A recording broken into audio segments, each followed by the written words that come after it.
दुसऱ्यांमधले जितके दोष पाहाल तितके ते सापडत जाईल, बरोबर ना. जर चांगलं शोधायचा प्रयत्न केला तर बरंचसं काही सापडत जाईल. माझे आजोबा म्हणायचे, इतरांमधले दोष पाहून परिस्थितीचं कधीच निदान होत नसतं. आम्ही आमच्यातले दोष पाहायचे, एखादा संपवायचा प्रयत्न केला, अख्खं जग बदललेलं आपल्याला पाहायला मिळेल. त्याचा अर्थ असा आहे की निर्मळ भावना. आता एक छोटं उदाहरण देते. एका नव्यानं सासूबाईच्या भूमिकेत प्रवेश केलेल्या सासूबाईनं काय केलं, तिच्या मुलाचं लग्न जमलं. मुलाचं लग्न जमल्यानंतर जुन्या काळापासून एक प्रथा चालत आली आहे बघा, मुलगी उचलून आणणे. म्हणजे काय, अशी खांद्यावर उचलून आणायची. म्हणजे काय, सगळा खर्च कुठली मंडळी करणार, सासरकडची मंडळी करणार. आणि लग्नही ज्या सासरी ज्या गावात तिला दिलं जाणार आहे त्याच गावात होतं, बरोबर. सगळा खर्च ही मंडळी करतात. आता मुलगी उचलून आणणार. एकुलत्या एका मुलाचं लग्न जमलं, मुलगी उचलून आणायची ठरलं.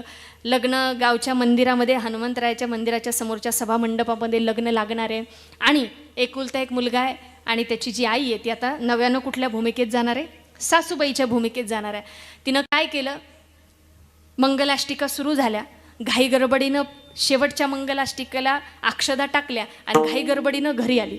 कशासाठी, का तर तिला सुनबाईच्या गृहप्रवेशाची तयारी करायची होती. पूर्वीच्या काळी सगळं काही पॅकेज दिलं जात नव्हतं. आता प्रत्येक गोष्टीत पॅकेज आहे. सप्ताहसुद्धा पॅकेजमध्ये.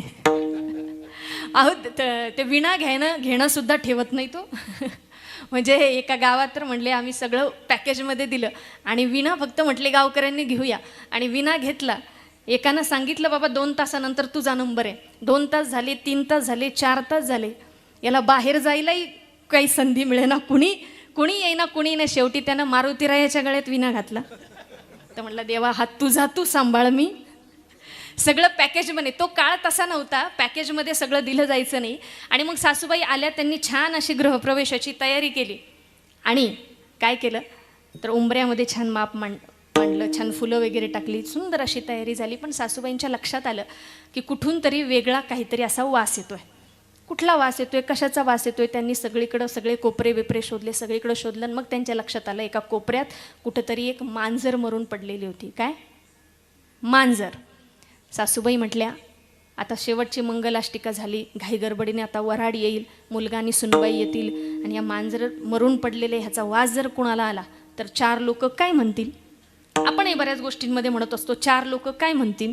4 लोक, हे 4 लोक आजपर्यंत तुम्हाला आम्हाला कुणाला सापडलेले नाहीत. तुमच्यापैकी कुणाला सापडले असेल तर जाता आता मला सांगा.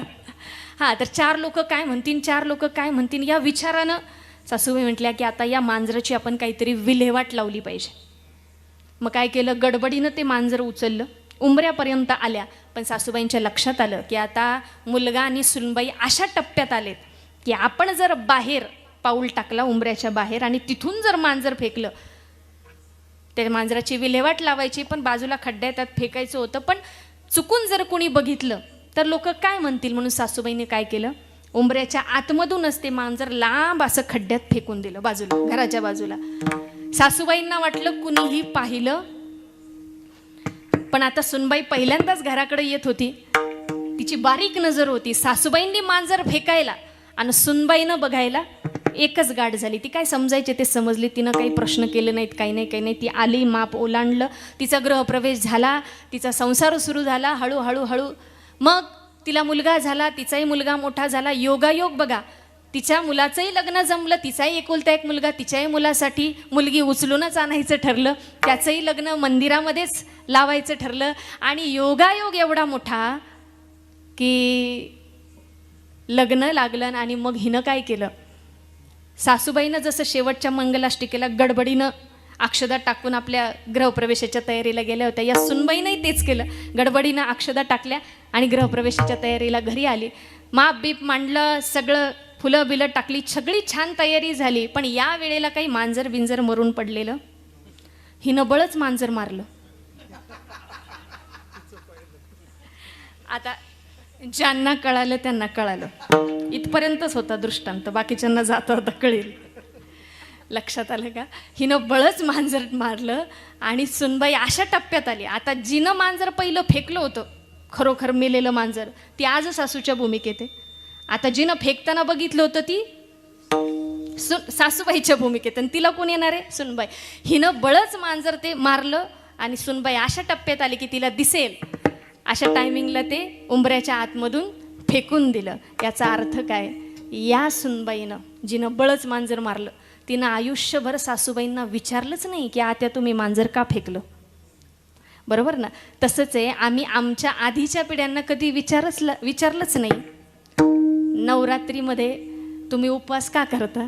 त्यांच्या आधीच्या पिढ्यांनी त्यांच्या आधीच्या पिढ्यांना विचारलंच नाही की नवरात्रीला भेंडी का चालते. त्यांच्या आधीच्या पिढ्यांनी त्यांच्या आधीच्या पिढ्यांना विचारलं बाकी उपवासाला नाही पण राजगिरा याच उपवासाला कसं चालतो. त्यांच्या आधीच्या पिढ्यांनी त्यांच्या आधीच्या पिढ्यांना विचारलंच नाही की हा साबुदाणा मुळात इंडियामधला नाही आहे, हा परदेशातून आलेला आहे आणि तो उपवासाला का चालतो हे त्यांच्या आधीच्या पिढ्यांनी त्यांच्या आधीच्या पिढ्यांना विचारलंच नाही. सांगायचं तात्पर्य हे आहे की या सगळ्याच्या मागं आहे निर्मळ भावना. तू म्हणाल कशी काय? जिनं बळच मांजर मारलं तिच्या मनात सुद्धा निर्मळ भावनाच होती. कशी काय? आपल्या सासूबाईंना फॉलो करणे. तिनं काय केलंय? फक्त आपल्या सासूबाईंनी जसं केलं तसंच केलंय की नाही. बरोबर ना? त्यामुळं आपण ज्या प्रथा परंपरा चालवत पुढे आलेलो त्याच्या मागे निर्मळ भावना आहे की सगळ्यांनी एकत्रित येणं ही त्याच्या मागची निर्मळ भावना आहे. सगळ्यांनी मिळून उत्सव साजरा करणं ही त्याच्या मागची निर्मळ भावना आहे. आणि ही निर्मळ भावना जर लक्षात ठेवली तर मला वाटतं बऱ्याच प्रश्नांची उत्तरं मिळतील. विठ्ठल विठ्ठल विठ्ठल.